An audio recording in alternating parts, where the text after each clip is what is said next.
দেশের উত্তরের জেলাগুলোতে শীত চলে এসেছে। আরো জানাতে পঞ্চগড় থেকে যুক্ত হচ্ছেন সহকর্মী হায়দার আলী সরকার। হায়দার, পঞ্চগড়ে আজকের তাপমাত্রা কেমন? আবহাওয়া অফিস কি আভাস দিচ্ছে?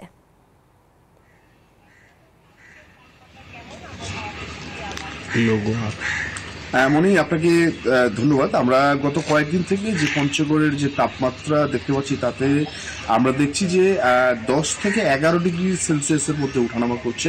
সন্ধ্যা থেকেই একটা কুয়াশার চাদরে ঢেকে যায় পঞ্চগড়ের জেলার সবকিছুই, এবং ভোরবেলা পর্যন্ত অনেক জায়গায় কুয়াশা থাকে, আবার অনেক জায়গায় কুয়াশা থাকে না, এরকম একটা পরিস্থিতি। এবং রাতে শীতের যে প্রকোপ সেটা বেড়ে যায় এবং সেটা ভোর পর্যন্ত থাকে।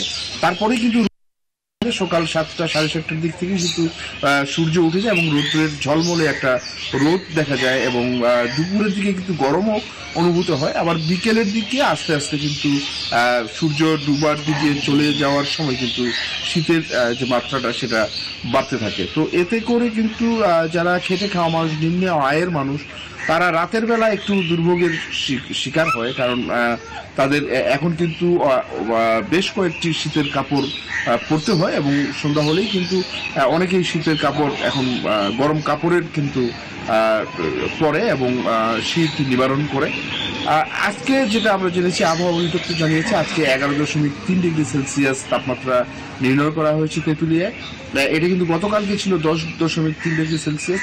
এভাবে কিন্তু 10 থেকে 11-র মধ্যে তাপমাত্রার যে পারদ সেটা উঠানামা করছে পঞ্চগড়ে। এখন পর্যন্ত সেই যে নাকাল অবস্থা এরকম কোনো সৃষ্টি হয়নি শীতের জন্য, কিন্তু আবহাওয়া অফিস যেটা বলছে যে সামনের দিনে ডিসেম্বর মাঝামাঝির দিকে কিন্তু একটা মাঝারি ধরনের শৈত্যপ্রবাহ এই এলাকায় শুরু হতে পারে, এবং সেটার তীব্রতা কিন্তু আরো।